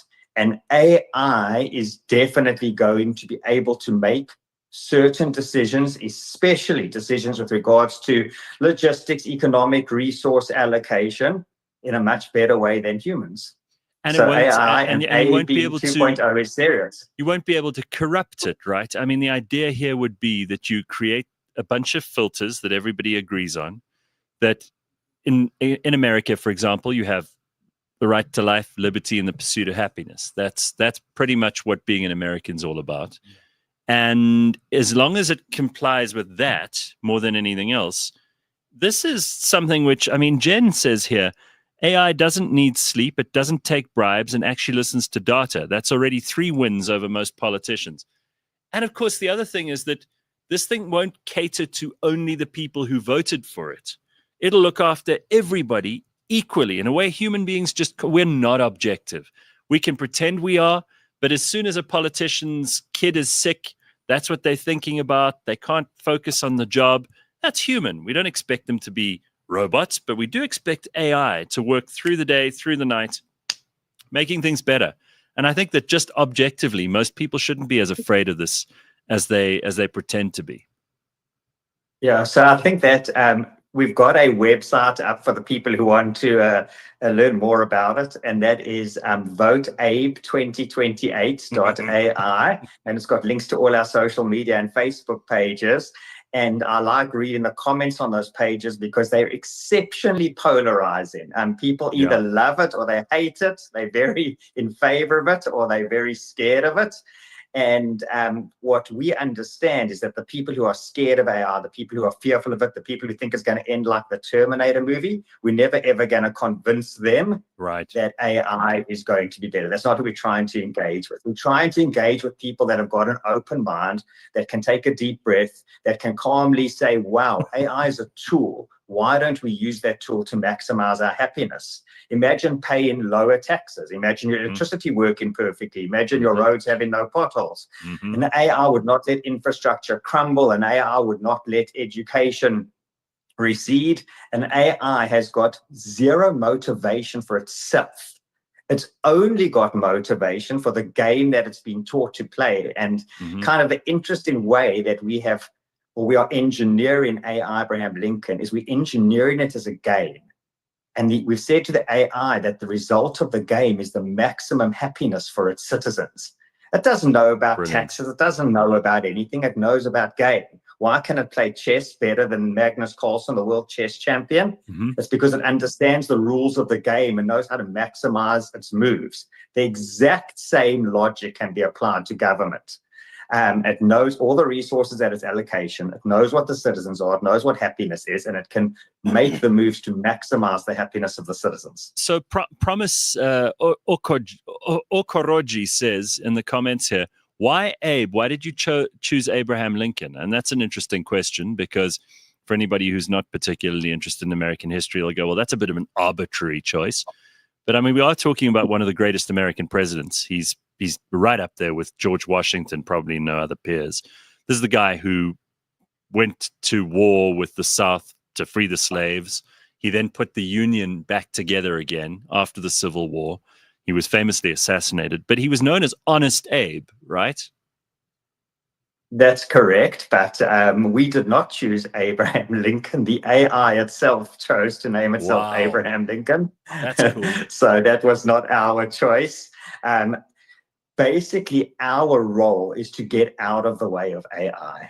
Our role is to allow it to coach us to make better decisions. So with our team, we are not coding it with our biases, with our thoughts. We're not doing any of that. What we're doing is we're saying to it, here's the resource at your disposal. Listen to what everyone's got to say, read all the information, and then maximize the happiness of citizens. So I never want to be a politician. I would be bad at being a politician, but I have got faith in AI's ability to allocate resources. I've got faith in AI's ability to not be corrupt, to have no personal interests, to have no biases, and govern humanity and govern America better than humans. I love it. Al, thank you so much for your time this morning. This is obviously that we're just scratching the surface here, but there's so much we can get into around how artificial intelligence is changing the world. And I can only wish you luck. And we will post all the links to where people can find out more about Abraham Lincoln and all the rest of Abe 2.0. But thank you. I'm thrilled. I think this is exciting as all hell. Thanks so much. I'd like to say vote Abe 2028. By 2028, AI will have improved exponentially. Our lives will be better. You'll be a richer, more prosperous society. If any Americans are listening, vote Abe 2028. Well, Gareth, thanks so much for having me on the show. No Always problem. a pleasure. But you got to bring it here as well at some point so that we also have the option of voting. Listen, the stakes are extremely low, okay? I mean, like, we have a very, very low barrier to entry for politicians here. I think even if you had to dumb down AI to what it was 4 or 5 months ago, it would be better than anything we've ever had. So bring it. Appreciate it. Look forward to the comments and look forward to the event. Thanks, Al. That's Alan Levy. Thanks so much. Thanks so much. All right. Very good. So what do you think of that? I absolutely agree. Yeah. Yeah, no, it makes perfect sense to me. And don't you just want, like, you don't want to think about government. It must just happen in the background. They're on our news all the time. We talk about them at parties. That's not how it should be. That should be a function. The rubbish should be collected. The lights should go on when you switch them on. Yeah. You should pay as little as possible in terms of taxes just to make sure that the roads work, that the bridges don't collapse, all that kind of thing. And there should be a machine that objectively makes it work, takes the money, spends it appropriately, even saves some and gives it back to you. Wouldn't that be phenomenal? And yet these people dominate, these politicians dominate our lives to the point where we are distracted by them all the time, and it's having a negative mental health effect on us. I've got a question for you. What happens if our politicians just did their job like the AI would do? Yeah. And not engage in anything else? Not engage in rhetoric, not engage in any of that stuff. Because the goal, the South African goal, is to form a cohesive society. Do you remember Neil Blomkamp's other movie, Elysium? Right? Oh, yes. There was that thing floating around in space where everybody's happy. They had everything they wanted. There was plenty of food, water. Everyone lived in a nice house. It was, and there was, there was still sort of hierarchies, and there were still people who were powerful and people who were not. But mostly, everyone had their basic needs taken care of and felt a little bit like heaven. Elysium, the Elysian fields from Greek mythology. Yeah, I think that's what you're describing. I think I am, but I'm actually bringing it home. Just a cohesive society. I'm wondering what would happen if we just got service delivery. I wonder how we'd get along with each other. I think it's been such a long time since we've had it's almost like we're as citizens in South Africa, and I know this is a callous and crude comparison and metaphor to make, but we're like an abused spouse who is so used to taking a beating every time we go home. As long as the spouse then apologizes to us the next morning for his drunken behavior that night, we think, oh, well, he still loves me. I'll go back for more tomorrow. Or maybe we're doing it for the kids. But that's what it feels like. And I think if government just had to do its job with a minimum of fuss and make sure that we were actually living in a safe society, people had access to jobs, had access to education.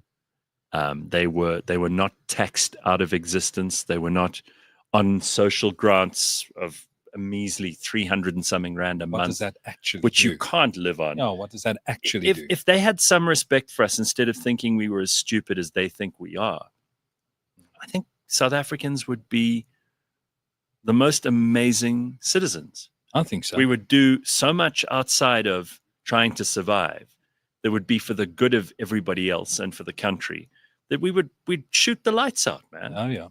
And the anger, I've most of it's online. It's nonsense. but it's also not true. I've traveled from Cape Town all the way through to Gamatlala in the far north, doing a show, mixing with various amount of communities, and I found nothing but graciousness, kindness.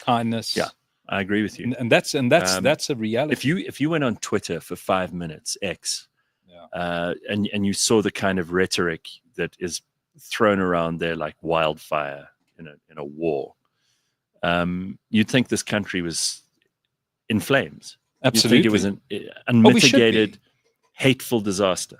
Yeah, and yet when you meet people on a day-to-day basis, I mean, something so funny happened yesterday. I was going to the shops and I saw 3 people crossing the road. There's a white guy and a white woman and a black woman. The only reason I mention this is this black woman, she was wearing this sort of dress that was, obviously it was perfect for her. No. And she looked so goddamn statuesque crossing that road that I had to catch my breath.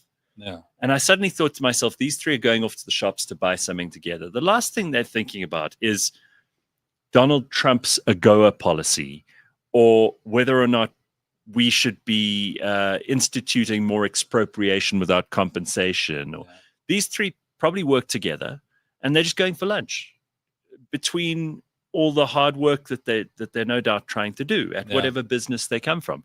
They're walking across the street, so it must be nearby. And I just thought to myself, that's probably the kind of thing that we need to see more often every day, to remind ourselves that the average South African is trying to make ends meet. They're good people. They're not these miserable sons of bitches that you meet on the line. They're really not. Yeah. Keyboard warriors. Yeah. And AI could go a long way to helping us solve some of those problems. Absolutely. But now, but now there's more. Okay, so the thing I've been waiting, you said you were a special weapons instructor in the military. Yeah. What kind of special weapons for starters, and how did you get into that? So I was a typical conscript in those days, an English conscript. Okay. I didn't want to go. Despite your surname? Despite my surname. So my mom was very English. My dad was an anglicized Afrikaner. So his family was Afrikaans, but he was the one child from Crosby. So they were, they decided to send their eldest child to an English school. So I grew up English. And I actually only really started exploring my Afrikaans heritage much later. Okay. Which was very interesting. But I didn't go to the army willingly. I had no idea. I didn't want to do it. I had no idea what we were fighting for at that stage. I didn't understand the politics of it. I was very English, and at that stage we were very anti-apartheid. So I didn't understand why I had to go. There was a lot of controversy at that point from people called conscientious objectors. Yes, absolutely. And my mom, and like I said, my mom just absolutely, she tried to hide me, but by the July after I had matriculated, I was conscripted, and I ended up. Yeah, they came and they politely Another thing those darn kids don't understand. Yeah. Those spoiled little shits. Like, you would have been taken in, and I mean, I just missed that as well. Yeah. But you would have on your 18th birthday, you basically became eligible. Yeah, absolutely. And I'd been prepared for the military since I was 14, 15 with cadets. You know, I'd fired my first R4 rifle when I was 15, under military supervision. You know, so it was in a camp in Potchefstroom. I was I had a very good understanding of military structure and rule by the time I got in to the army. But anyway, I was conscripted. I ended up going through to Oudtshoorn. Well, I started off in Upington, which was a nasty place, incredibly cold, not cool. Got shipped to Oudtshoorn, and then from Oudtshoorn, I did the jails course where I specialized in anti-tank. So we were, a cool way to call it is we were tank hunters. Our logos, a lot of the guys got the tattoo of a scorpion or whatever it was. That was kind of like our emblem. And then I was, Parabats came through and they selected people that were fit enough. We met the profile. And I ended up going through to Bloemfontein, to Tempe, he was then Colonel Rudman. And I was one of his special weapons instructors. And it was an incredible, that for me, I didn't understand what I was doing there until I got to that point in my training when I started doing the Parabat training. First thing, but you're leaving some things out here, because I want to know what kind of weapons, anti-tank missiles. So what did we have in those days that, there must have been some impressive ordnance. Oh, no, it was incredible. We had one of the most incredible things. I mean, it's remarkable. We had what was called a Ratel 90. So it was a Ratel with a 90 millimeter gun. Yeah. So it was kind of like a tank that we went in at six. It could go. That 90 millimeter gun could fire through anything. Oh, it had 4 rounds. It had 4 rounds. I remember off the top of my head now, it had a heap round, high explosive anti-personnel. Yeah. It had a Hesh, high explosive squash head, which is a remarkable piece. A squash head sounds great. Hit the side of the armor, the tungsten would heat up and fire into the armor, then bounce around. So it was a particularly cool weapon. There were a couple of others that I don't recall right off the top of my head. I was instructed, but this was that's over cool. 30 years ago. No, sure. I don't expect you to remember everything. So we also had, for me, the most impressive was the 106 recoilless gun. So it's 106 millimeters. So if you think about this tank with a 90 millimeter on the top, we had a recoilless gun that you could. There were 3 people that had it. Well, would you set it up on a tripod? You set it up on a tripod. It's a gun that you run around. You put it under your arm, and 2 guys carry on the handles, and then you got somebody pushing what they call the wheelbarrow. And recoilless. So you could fire it off the back of a Willys Jeep. You could mount it on a Willys Jeep. You could chase down. Because the idea was that if you could get onto a road, you'd travel quicker than a tank or whatever that was. You could get to a position and you could hit it with a 106 gun. That recoilless gun was extraordinary. Obviously, its death range in front was something remarkable. It was 106 millimeter, but the reason it was a recoilless is because most of the explosion happened out the back of the gun. So it had a 30-meter death range behind the gun. So when you fired that gun, everybody had to be on the side. And it was very clear. You had a 12.7 millimeter spotter rifle that would fire a trace bullet, and you'd have 3 of those loaded up. You had 3 shots at getting a tank. So obviously in those days, when the tank heard that first 12.7 hit, they'd go, they'd hear the ding. Let's get out now. and it's so weird because we fired it so many times. I won't ever forget the action. The 12.7 was you pull the firing knob towards you, so it was you'd scream it out. 12.7 didn't hit. 12.7 didn't hit. 12.7 it hits. 106, and you'd push this thing, and it was like hell because everything, the temperature shot up to about 70, 80 degrees Celsius. Just for a moment, the sound was extraordinary of this thing going off. It was incredible. So that was the most impressive, the 106 recoilless gun. And then we had fancy stuff like the FT5 rocket launcher, which was our version of the RPG-7, which was made completely out of fiberglass. So it was waterproof. It was really cool. Listen, South Africa was way ahead of the game. Well, that's where Denel and then PMP and Armscore, those guys came from. But we don't do any of that anymore. Oh no, not to the degree we used to. Way ahead. We were way ahead when it came to small arms and obviously, guns that were capable. So the 106, interestingly enough, was from the Vietnam War. So we were running around with guns essentially that had been used in the Vietnam War. But it was when something was so well designed, why change it? There was no need to change it.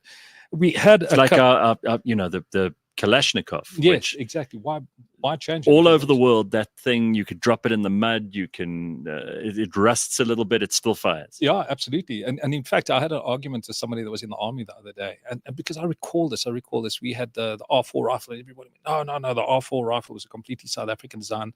And I said, what do you think inspired the R4 rifle?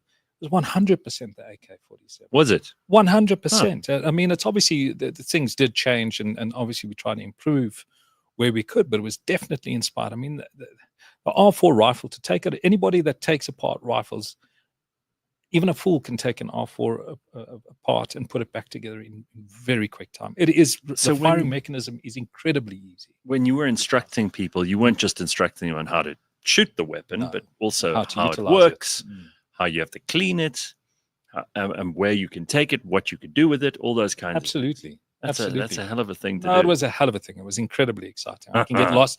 It was extraordinary. And here's the interesting thing. In 1990, round about there, I only had black troops. Mm-hmm. They were called because people want to think that everything's binary and simple, and good guys and bad guys. I was the only Mlungu in my unit. I was an officer, a one-pip officer. My troops were all black. I had to do PT course with them. They called me Infant DC, which means preacher. I was incredibly young. Majority of those people were much older than me. I was barely 19. My staff sergeant was a 45-year-old man that had been demoted because he had punched a troop. I mean, here's an interesting thing about being in the army is its primary language is violence. And when you grow up in poorer communities or whatever the case might be, that language, you understand it very well. Even if you try and avoid it, you understand that language, and it's kind of like a familiar space. So going to the army was an extraordinary space for me because it wasn't as alien as I thought it would be. I didn't agree with all the ideologies, but I understood what it was about very quickly. You understand? And one of the challenges we have in our country is language of violence. People, it's kind of like if you only learn how to speak English, well, then you're only going to speak English. And if you live in a community, in a society where the primary language is that of violence from an early age, if you don't want to listen, you must feel, then that is the language you're going to learn to communicate in. But isn't it also true that if men are going to learn anything about the language of violence, it must be that if you use violence in a coordinated, focused, and appropriate way, you can achieve absolutely incredible things. And I'm not saying that that's the only way that you can achieve those things, but we seem to have pushed all of that to the side. We've told young men that the moment you have anything violent happen to you, or that you are in any way feeling violent, that must be bad, and that immediately, there's something wrong with you. Which is not true. I mean, throughout history, the greatest stories of human triumph have very often also been stories of great violence. But when it is honed into a skill, and it is only deployed when absolutely necessary, it's the most incredibly powerful thing that a human is capable of doing, especially a male human. We have all of us. Any man who's worth his salt has got a little bit of aggression in them, because that's also what powers them through the day. The testosterone makes us competitive. It makes us competitive for resources, for women, for power, for money, for all of these things. But it's what advances civilization. And of course, we can have the conversation about what women have that men don't. But that's not a thing that can be explained very easily outside of organizations and structures like the military. Yeah. So violence is interesting. Its root is anger. Anger is one of our reptilian functions. We all have it. It's a survival mechanism.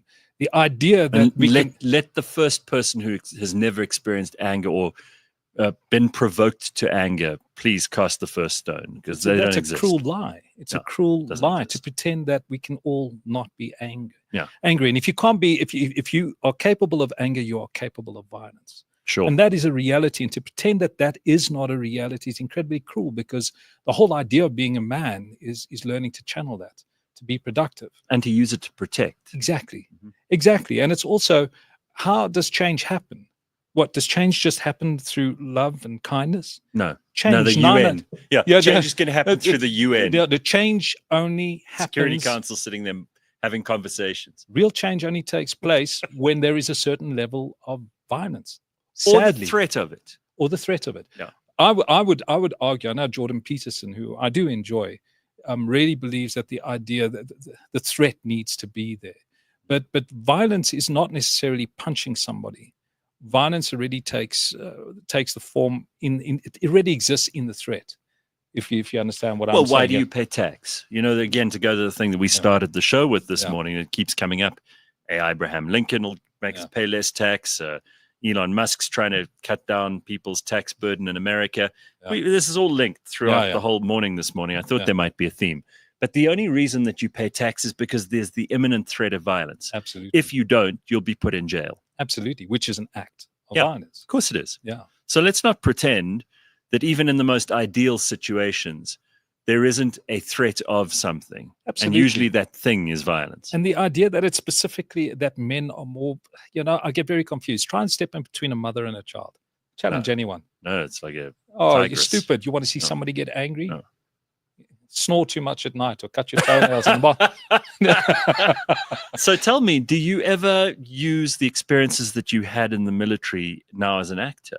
Absolutely. Tell me. For a large portion of my early acting career, I utilized everything that I learned in the military, whether it was from a discipline perspective or from firing weapons. There wasn't a single film. There was a point where I was doing one action film after the next. And the only reason I got the role is because I was very comfortable with weapons. So I didn't pull triggers. So they should have had you around when Alec Baldwin was filming that Western. Well, that would never have happened, first of all. You would never have had a hand gun in Isn't it amazing how he's just got away scot-free? That's a remarkable story. Huh? That it's and it's you know he and that terrible wife of his, because she's terrible. They're now doing a reality TV show. It's crazy with because you know how screwed up that whole family. Yeah, it's Hilaria, whose real name is Hillary, and she's like, anyway, like that Alec Baldwin, just by virtue of the fact that he is a rich and famous guy, particularly because he's a famous guy. Yeah, someone is dead because he fired a live round into them. That's murder. Yeah, it's the same reason we were talking about Oscar earlier. Yeah. It's the same fucking thing, except exactly. his happened on film. Yeah. It's a, how many rules you would have had to have broken, set rules, to get to the point where he was pointing that gun. It would be, it's a strange thing. I remember growing up with the story of Brandon Lee. Remember Bruce Lee's son died because of something that was stuck in the barrel of a firearm. You would have thought that we learned from that. But then there was a beautiful actor that acted in a show, Onderi Dekmantel, I don't know, Cover Up. Yes. Years ago, that beautiful actor. And all of a sudden, in the second season, they replaced him, or the third season, they replaced him because he also died of a shooting accident. Wow. And the sad thing about all of this is, I don't want to lie, but I've had a gun on set maybe 40, 50 times. And I know the gun handlers so well. I know them, people like Ollie. So there can only be a few of these guys. There are a few of these guys that really run this well. You don't get They're that. rarer than intimacy. We can't afford them anymore. But let me tell you, you will not get you will get a dud in your hand until it's absolutely necessary. And when it's the commands that go around, I mean, I've been on set, they shout fire, there's a live ammunition, and they shout it, they scream it to make sure that everybody's. You must have used a lot of that on District 9. Oh, it was crazy. District 9, we had about 12 armorers running around. It was madness. It was madness. And that's a whole different show. The amount of firing we used to, it was crazy. Like I said, I fired more on District 9 than I did in my entire military career. It was crazy, the money they spent. Amazing. Yeah. Yeah, I cannot believe that Alec Baldwin story. It just drives me crazy. It makes no sense when you think, when you come from the film industry and you take a look at what happened there. Accidents happen. My feeling that that wasn't an accident. That was negligence. Who's negligent? You know, as an actor, if somebody puts a firearm in my hand, I stop playing, especially if it's live. So my question has to be, where was Alec Baldwin's mind? Oh, well, he was producing. Would you be able to check yourself after the armor is checked, or do you just trust that person implicitly? Well, no, that's what he said. He was like, oh, well, you know, I'm just the actor. You can't give me a gun with a live round in it and expect me to know. No. How he didn't know, that's just there are all sorts of questions around that. The bottom line is there was negligence, and he cannot escape. Mm-hmm. Well, he has. Well, unfortunately. He has. He's doing this stupid show with his stupid family on reality TV. Do you hate the fact, because I really do, that there's less art around and more cheap, like entry-level entertainment? No, it's bad. It's bad, right? It's bad. No, it's bad. I always reference this, and maybe the audience are getting sick of me talking about it, but there's this beautiful movie that was made with Katharine Hepburn and Peter O'Toole called The Lion in the Winter. Mm. It's the story of King Henry II of Eleanor of Aquitaine, his wife, in the 1200s. It's based in France during a Christmas where King Henry II and his wife and their children, they've got 4 very quarrelsome sons, are all stuck in this castle in the winter. And the kind of scripting, I mean, there are no big battle scenes or any of that stuff. It's just 4, 5, 6 people, I think, all together. And the script is so goddamn rich. Like every line between her and him is memorable and quotable and just perfect for every scene. I watched that and I thought, you know, very few things that I watch these days where I see the actors and you give them material that just makes it so easy for them to be brilliant. Not that those people needed great material. They could have managed with terrible material. But when you give someone like Katharine Hepburn great lines, you can see why she was one of the greatest actresses. Absolutely. Right? This takes us back to what Timothy Chalamet said at the Screen Actors Guild. That sort of stuff is hard to find.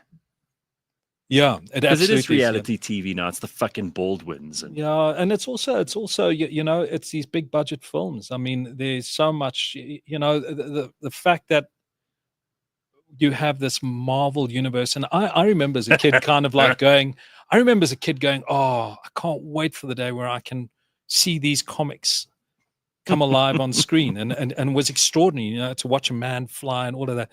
But now I watch it and I kind of like go, but what's the story? Surely I don't get what's the story. You can only save the world so many times. Yeah, it becomes redundant. Now we have to have the omniverse or whatever it is. Yeah, well, now we've got to save multiple worlds. Where we have to go back in time when the world was there, or forward in time when it's still going to be there. That's the only way Spider-Man can save the universe. Absolutely. It's enough. No, it's absolutely. enough. You're bending space-time to make your stupid narratives work. But you know, there are incredible stories. Over Christmas, I was sitting in a plane. I was like, I really did try to engage with Hollywood, because you've got, it was a long flight, you know, so I thought I must engage with Hollywood to pass time. And I made 15 minutes of I can't even remember what it was. It was so unforgettable, so horrible. And then luckily I found a whole bunch of what I'd call indie films. And the names sit with me: Black Dog, The Man Who Thought He Could Fly. Yeah, these are nobody knows them when I talk about.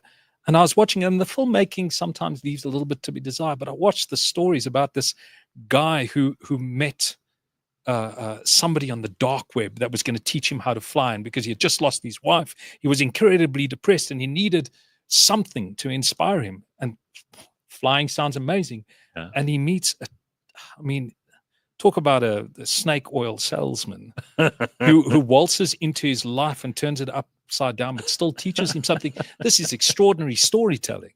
And another one about a young boy that he runs away from the orphanage that he's in, because at 18 you get kicked out anyway, and he never wanted to be kicked out because he was already kicked out by his family, they already didn't want him. So the last thing he wanted to do was be kicked out. So the day before he has to leave the orphanage, he runs away and he goes to look for his sister. And he meets a young boy on the way that's also going to embark on this journey with him. I watched this and I couldn't believe how beautiful it was. I mean, it's just two boys essentially going for a drive in a car, but the dialogue between the two of them, English film, where language still means something, where hearing what I say still means something. Well, I mean, it's maybe we're looking for more meaning and value, but Absolutely. Carl DeSantis says, I've watched the porno version where Catherine's hip burns from Peter's old tool. Of course. Oh, man. All right. And then just to wrap it up, because we've only got a couple of minutes left of this, but Roxanne says, Grace Kelly in Rear Window, what a movie. Grace Kelly, what an extraordinary actress. Yeah. Sure. And now her son is married to Charlene from Boksburg. Oh, well. Yeah. Well, Grace Kelly had children with Prince Rainier of Monaco. Yes. So the current Prince of Monaco is married to Charlene from Boksburg. Princess Charlene. I did not know that. You didn't know that? No. Okay, well, there we go. I heard Harvey is getting a retrial or something like that. Yeah, I mean, Harvey, people talk about Harvey Weinstein, but he wasn't the murderer. He was the coroner. Like there was already a Hollywood problem years ago. Oh, like the people like Jack Warner back in the day. I mean, these guys just used to use the casting process as a way to get actresses for themselves. Forget about the movies. And Harvey Weinstein was just at the end of that, right? Absolutely. It's an interesting world. It's kind of like Hollywood is always contained. So the bad shit used to happen amongst them, and they're liberals and they're libertines, and they think against convention and the norms, and they're designed that way, and they're meant to challenge society. So amongst themselves, there will be a lot of, I don't know, unsavory stuff, shenanigans happening. But the reality is that's the way that the Hollywood system is. Why we would expect anything else from them astounds me. It's like you throw a bunch of liberals together and you think that they're going to start a church service, just astounds me. It's like, why would they? They're going to fly against convention, and that's why they're there. They meant at the core of being an artist is to challenge norms and challenge. So I don't know why people are surprised and why they're so absolutely surprised at the sexual shenanigans that goes on. Obviously, they're victims, and it's a tragic story. Hollywood's bound to have the worst of that, right? Absolutely, it will have. And anyway, talking about that, it's if you're worried about how far the left can go, just take a look at that, and that'll give you a small sense of what happens when we start to toss structure out the way, where challenging the norm isn't a thing anymore, where that becomes the norm. So just a correction, Derek says actually Charlene's from Benoni, not Boksburg. Of course. Sorry guys, I mean Benoni, Boksburg, potato to me. What's the other one? Brakpan. Yeah. Benoni, Boksburg. I don't know. I never know the difference. Well, it's Boksburg, Benoni, Brakpan. So Boksburg is closest to the airport. That's right. And then Benoni's the next close, and then furthest from there is and Benoni's got... And Springs is beyond that. I think Springs is actually just before you hit Brakpan. See, it's too confusing. You don't know the B's up with an S. Who knows? Who knows these things? These are mysteries wrapped in enigmas. If anybody's confused, head out east and just keep driving, basically. Listen, it's an experience. Good luck. There are a couple of places you definitely want to visit in the east. Definitely. No, 100%. Listen, it's been such a pleasure visiting with you this morning. This has been lots of fun. It has been. Thank you so much. Yeah, and I can only say, keep doing the good work that you're doing. I think that there are very few actors who have the amount of prolific work that you have, who are doing so much outside of that to help other people to get into it and to understand it. And it's just great to have you here. Oh, it's been great being here. Thank you so much. Thank you. Pleasure. Justin Strydom, everybody. And that is us. So AI presidents, people who are stealing your tax money, people who want even more money from you in the form of taxes. There's so much other stuff. Joy Reid, shame, and plenty more. If you missed this morning's show, you could always catch more of the same. Just go along to our YouTube channel. We've got plenty of episodes backed up for you to catch up on. And don't forget, there's also On the Bounce, which is our sports show. There's the Shady Podcast, a great episode just the other day with Trevor Gumbi, who will be joining us soon, and plenty more. Don't forget to subscribe and like all the Real Network stuff so that you can get updates as and when all the new stuff comes. Cheers. Hello, Joni. Oh, fuck. Hello, Uncle Jeff. Why do you think I'm here? To wish me a speedy recovery? No. Wishes belong in the bottom of a well with unwanted girl children. Well, actually, I'm here to thank you. Well, fine. You're welcome. For whatever. For shitting the urinal so badly you made the Hindenburg look like a normal on-time blimp landing. Uncle Jeff, people loved the shutdown and... Shut the fuck up, you epileptic Picasso painting. You can't talk to him like that. And you can't talk to him like that. Who is this tranny knuckle dragger? Somebody you hired to make sure you don't get erections? That training knuckle dragger is my fiance. Jonah! Her name is Shawnee Tans, and you won't treat her with respect. Ooh, Tans is in Sherman Tans. That's right, he's my father. Oh, royalty. Well, I suppose I should say I'm sorry. Thank you. Sorry you're even related to that human melted candle who puts the Jew in why people hate Jews. Tell me this, did he sell your training bras as cum rags to the sex offenders in his prisons? Listen up, Miss Trans. As of today, Joni here is down 3 points to that WAP Wonder Diva Center.